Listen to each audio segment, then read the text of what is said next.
자, 여러분 안녕하세요. 자, 저는 의사소통장애 상담 수업을 담당하는 언어치료학과의 변혜원입니다. 자, 오늘 배우실 주제는 생애 동안의 의사소통 발달, 이른바 3장에 대해서 우리가 이어서 계속 배우겠습니다. 자, 우리가 지난 시간에 어떠한 내용들을 배우셨냐면요. 말소리 체계가 어떻게 발달하는지, 이른바 자음 모음이 어떻게 발달하는지, 또 보편적으로 언어라는 것이 어떻게 발달하는지에 대한 어떤 시스템들을 배웠습니다. 자, 오늘은 그에 이어서요. 의문 인식, 읽기와 쓰기의 어떤 기본 바탕이 되는 phonological awarenes스라고 하는 의문 인식에 대해서 학습하도록 하겠습니다. 그리고 오늘 후반부에는 생애에 걸쳐서 나타나는 언어 외에도 청각이라든지 음성이라든지 이런 것들이 전 생애에 걸쳐서 변화하게 됩니다. 이른바 노화죠. 네, 우리는 점점 나이를 듣게 되고요.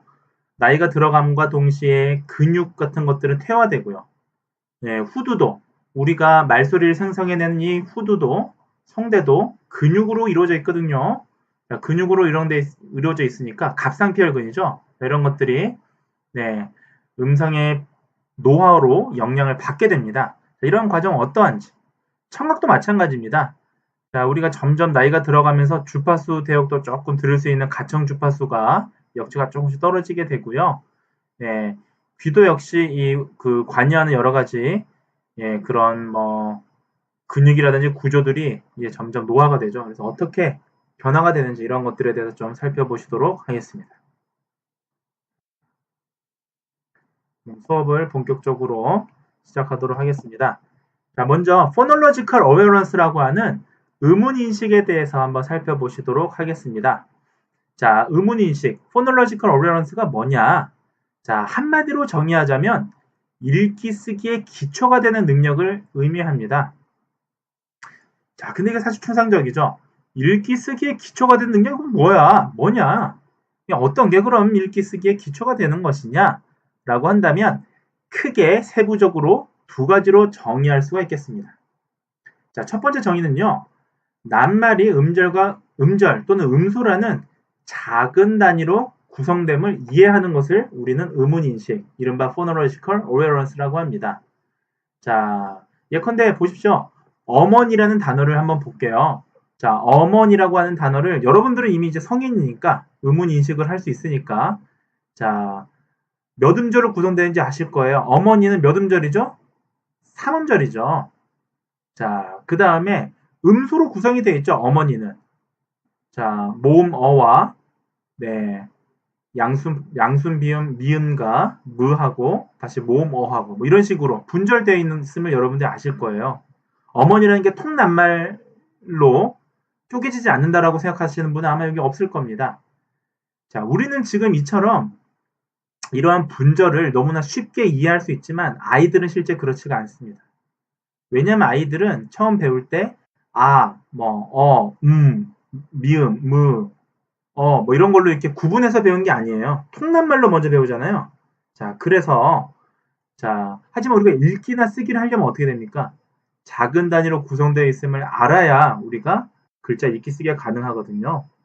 여러분들도 마찬가지예요. 어렸을 때 보시면 기억나실지 모르겠는데 이렇게 집에 가시면 한자 가나다 배우실 때 보시면 글자 배우실 때 보시면 기억나실지 모르겠어요. 이렇게 뭐 적혀 있고 그림으로 뭐 가방 예, 예, 또 뭐 있어요? 가짜, 네, 가짜. 부정적인 단어만 제가 떠오르네요. 가짜, 가발, 네. 뭐 좋지 못한 단어죠, 가발도. 자, 어찌됐건. 이렇게 해서 가에서 어떻게 쓰이는지 이렇게 배우셨을 거예요. 기억나시죠? 자, 이러한 게 다 의문인식입니다. 네, 이런 것들. 자, 두 번째 정의는 뭡니까? 음절, 음소 등을 조작하는 능력. 자, 조작하는 능력, 이게 핵심이죠. 그러니까 단지 낱말이 음절, 음소라는 작은 단위로 구성되어 있더라 정도만 아는 게 아니라 의문인식의 핵심은 음절이나 음소를 조작해서 여러 개의 단어로 파생돼서 만들어 보는 이러한 능력을 지칭하는 겁니다. 자, 근데 이게 조금 우리나라 말에는 조금 적합하지 않다라는 것들이 좀 대부분 학자들의 좀 의견입니다. 무슨 말이냐면 의문의식이라는 것 자체가 우리나라 한국어에서 등장한 게 아니라 이게 좀 영어권에서 등장한 개념이거든요. 영어에서는 보면 종성이 잘 없잖아요. 우리나라 말은 어두, 초성, 예, 어중, 예, 초성, 그 다음에 어말 종성까지 이렇게 이루어져 있잖아요. 근데 외국어 알파벳은 그렇지가 않습니다. 그리고 외국 사람들은 그래서 영어를 학습할 때 파닉스라고 혹시 들어보셨나요? 파닉스? 네, 여러분들 혹시 파닉스 아마 공부해 보신 분들 계실 거예요. 네, 학습지나 이런 걸로. 파닉스라고 해서 애플 같으면 F, R, F, F, R 이런 식으로 해서 각각 소리를 분절하면서 놀아요. 예, 그런 식으로 학습을 하는데 한국어는 좀 100% 그렇게 되게 어렵습니다. 받침이 있어서. 예. 예컨대 뭐 가방만 해도 가, 아, 예, 이런 식으로 좀 짜리가 좀 어렵죠. 애매모호하죠. 자, 이런 것들이 있더라. 자, 어쨌든 의문인식도 역시 발달합니다. 생애 전반에 걸쳐서 발달하는데 특히 이 2세부터 5세 사이에 의문인식의 발달이 좀 많이 이루어집니다. 그래서 2세쯤 되면요. 그 외국 연구에 따르면 각운, 예, 라임이라고 하는 걸 감지하게 되죠. 네, 뭐 우리나라 말에는 라임이 없습니다만 영어에서는 라임이 굉장히 중요하거든요. 이런 걸 감지하게 됩니다. 4세쯤 되면 아이들이요.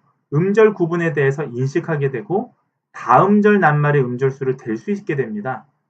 예컨대 4세쯤 되면 아이가 어머니라고 하는 이 소리는 어하고 뭐하고 니하고 이렇게 3음절로 구성되어 있구나.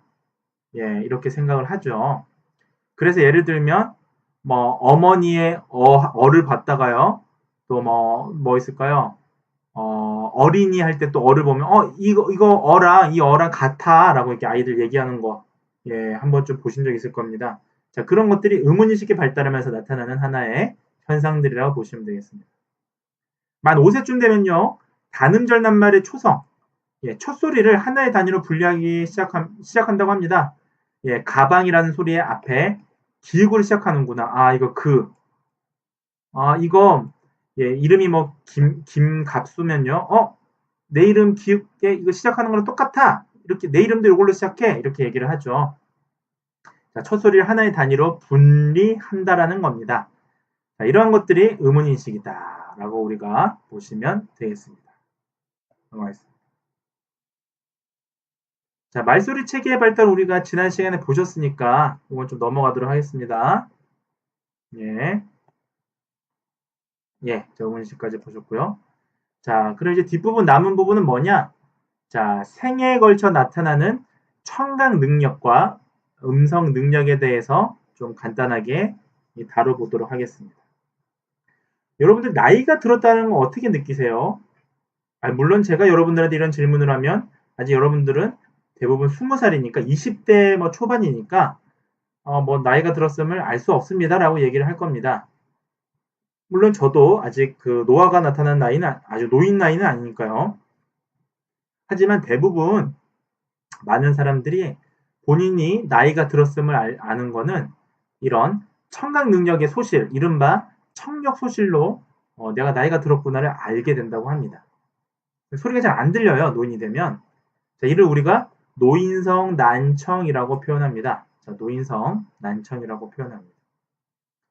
자, 이처럼 노인성 난청에는 여러 가지 원인이 있습니다. 자, 우리가 그래서 나중에 아이만 다룰 게 아니라 이제 언어 치료를 하면서 앞으로 노인분들이나 성인분들도 대하게 될 텐데, 자, 그때 노인성 난청에 대해서는 또 그런 분들이 계시면 뭐 청력 재활 치료를 하면서 원인도 알려주셔야 돼요. 무조건 이렇게 치료하면 됩니다가 아니라 노인성 난청의 원인은 이렇게 3가지가 있습니다라는 걸 상담시 알려주면 더 좋습니다. 자, 첫 번째 원인은 뭘까요? 노인성 난청의 첫 번째 원인은 와우 모세포의 위축입니다. 자, 와우라고 하면 코클리어 임플란트, 이른바 달팽이관이잖아요. 달팽이관 안에는 모세포가 있습니다. 이런 것들이 점차적으로 위축, 줄어들면서 청력이 소실되게 되죠. 두 번째는 와우 구조의 변화입니다. 자, 와우 구조도 달팽이관도 서서히 나이가 들어감과 동시에 변화하게 되고요. 자, 마지막 세 번째는 청각 신호를 와우에서 뇌로 전달하는 신경도 역시 나이가 들면서 소실되게 됩니다. 조금씩 나빠지게 되는 거죠.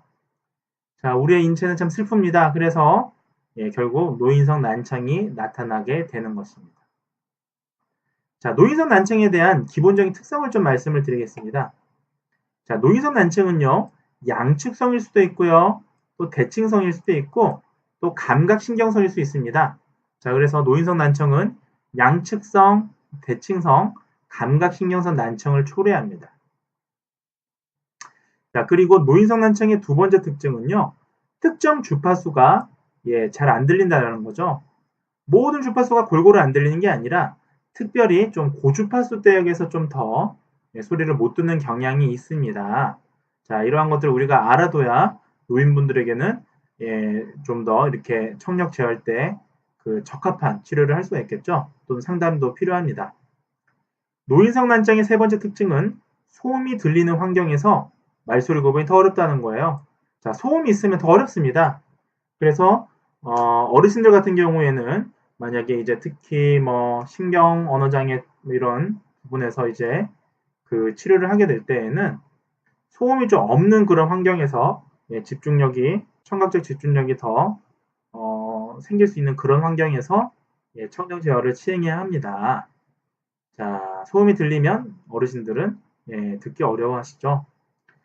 자, 마지막으로 노인분들은 평형의 문제도 겪을 수 있습니다.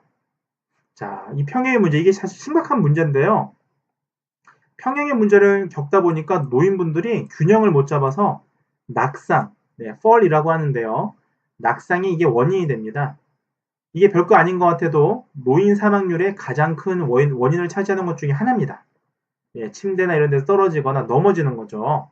갑자기 균형을 잃게 되고. 왜 이런 평형의 문제를 초래하게 될까요?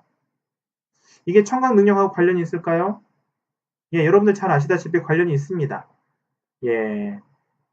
우리가 청각의 귀의 또 다른 역할은 평형이거든요. 평형을 이렇게 담당하는 그런 전정기관 역할을 또 하기도 하죠. 자, 이런 것들 생애 전반에 걸쳐서 점점 퇴화되게 됩니다. 또한 생애 전반에 걸쳐서 음성도 변화하게 되죠. 자, 대표적인 게 원인이 뭐냐? 후두의 변화 때문입니다. 후두도 역시 변화합니다. 자, 후두의 변화를 생애에 걸쳐서 한번 살펴보시면요. 자, 갓 태어났습니다. 자, 응애응애거리면서 갓 태어난 생후부터 만일세까지는 후두가 급성장하는 시기입니다. 성대는 2배 이상 커지게 되고요. 길이 또한 급격히 증가하죠. 자, 그러다 보니까 어떤 현상이 나타나느냐? 후두가 급성장하면서 무겁잖아요. 무게에 못 이겨서 목 높이 아래쪽으로, 즉, 자, 경추, 경추 아래쪽으로 내려가게 됩니다. 자, 그래서 경추 위쪽에 있던 후두가 경추 3번에서 6번까지 내려오게 되는 거죠. 자, 이 경추 3번, 6번 사이로 내려오게 되면서 어떠한 현상이 나타나게 되느냐? 성대 진동의 기본 주파수가 살짝 낮아지게 됩니다. 자, 이런 것들은 후두의 성장기의 변화라고 볼 수가 있겠습니다. 그래서 만일세까지 한번 변화를 하게 되고요. 자, 그 이후에도 변화합니다. 가장 급격히 변화하는 극적인 변화 시기, 다이나믹한 변화 시기가 바로 사춘기죠. 포버티라고 부르는 사춘기에 후두는 급성장하게 됩니다. 자, 또 한 차례 급성장하게 되는데요. 이때 나타나는 게 바로 우리가 변성기 발성이라고 하죠. 자, 변성기 발성. 변성기 여러분들은 다 한 번씩 겪어보셨잖아요. 남자분들은 뭐 변성기로 우리가 2차 성징을 알 수가 있고요. 여자분들도 이전 시기보다 목소리가 약간 낮아지게 됩니다. 자, 이 변성기가 발생한 이유는 자명합니다. 갑자기 우리가 목소리가 바뀌는 걸 변성기라고 하는데요. 왜냐하면 사춘기 동안 지속적으로 서서히 변하는 게 아니라 1년 한 반 정도에 걸쳐서 갑자기 후두 연골이 급성장하기 때문이죠. 1년 반 정도에 후두 연골이 급성장하면서 갑자기 목소리가 급격히 변화하는 겁니다. 성대 근육의 길이도 증가하고 두께도 증가하게 됩니다. 길이와 두께가 증가하면 우리가 그 2주차에 배우셨죠. 음성과 주파수의 그 상호 관계에 대해서 배우시면서 길이가 증가하고 두께가 증가하면 어떻게 되나요? 음도는 낮아지죠. 기억나시죠? 그 그네, 짧은 그네와 긴 그네 예를 들면서 얘기했었잖아요. 또는 아이가 혼자 타는 그네와 엄마와 같이 타는 그네, 어떤 게 더 속도가 느릴까요? 네, 그런 걸 통해서 유추할 수가 있죠.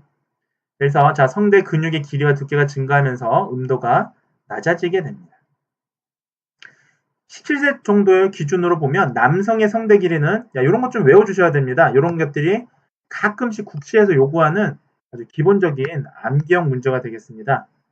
자, 사춘기의 남성 성대 길이는 한 2cm쯤 돼요. 우리가 그 그림이나 사진으로 보면 되게 커 보이는데 실제로 한 2cm 정도밖에 안 됩니다. 자, 그리고 평균 주파수는, 기본 주파수는, 자, 다시 얘기하면 음도는 약 120Hz 정도, 115Hz. 그러니까 120으로 외우시면 돼요.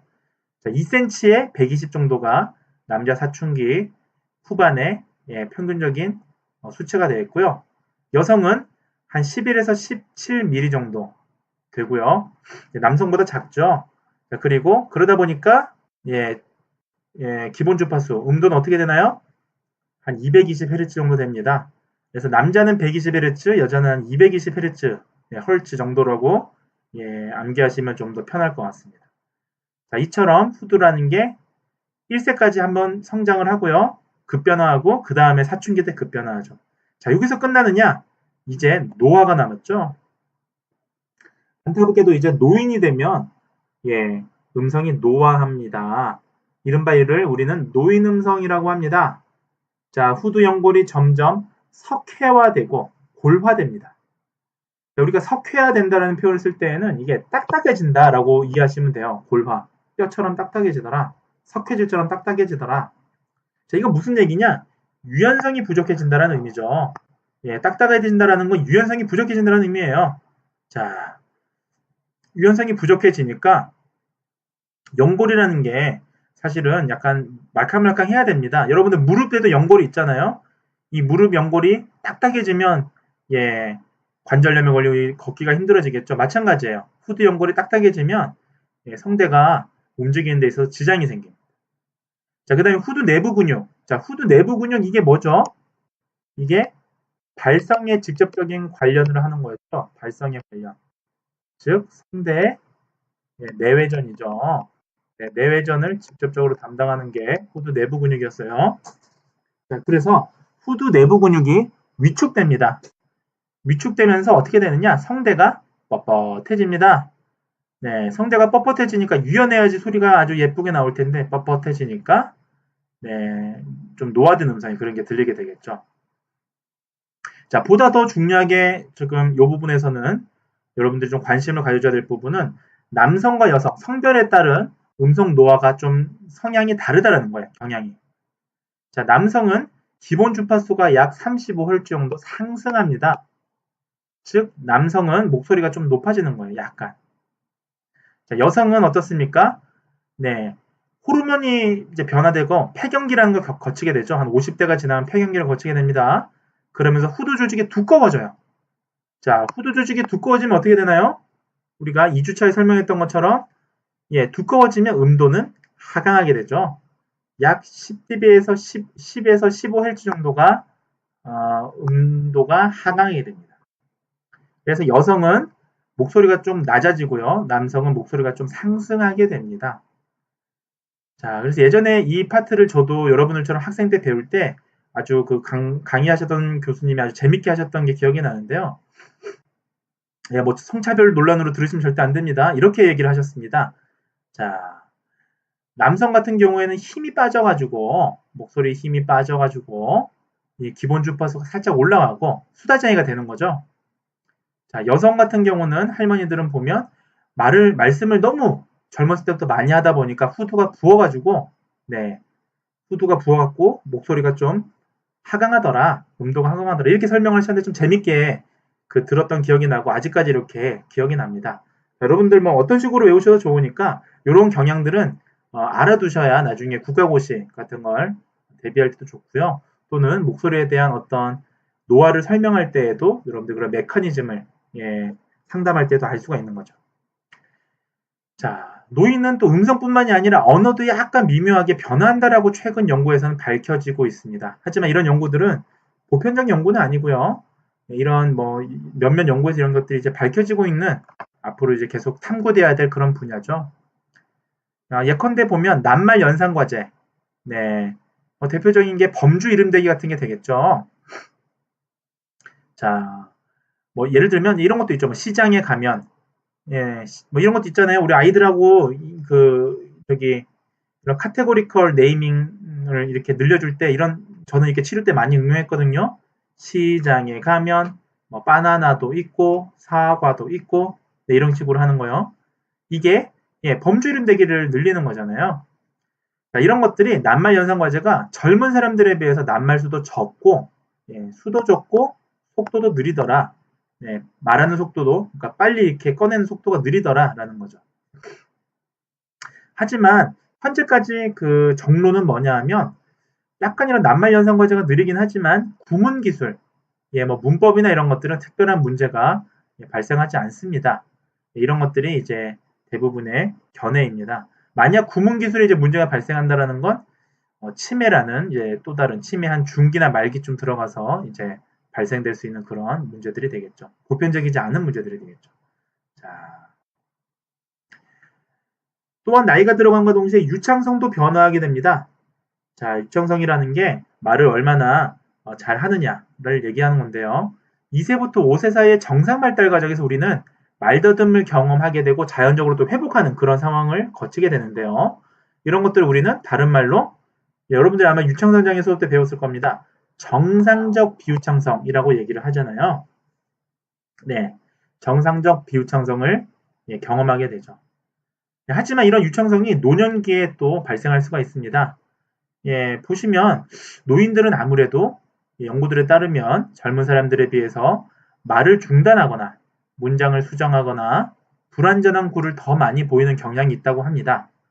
이런 것들이 언어와 인지 영역의 어떤 변화를 시사하는 바가 크다고 하겠습니다.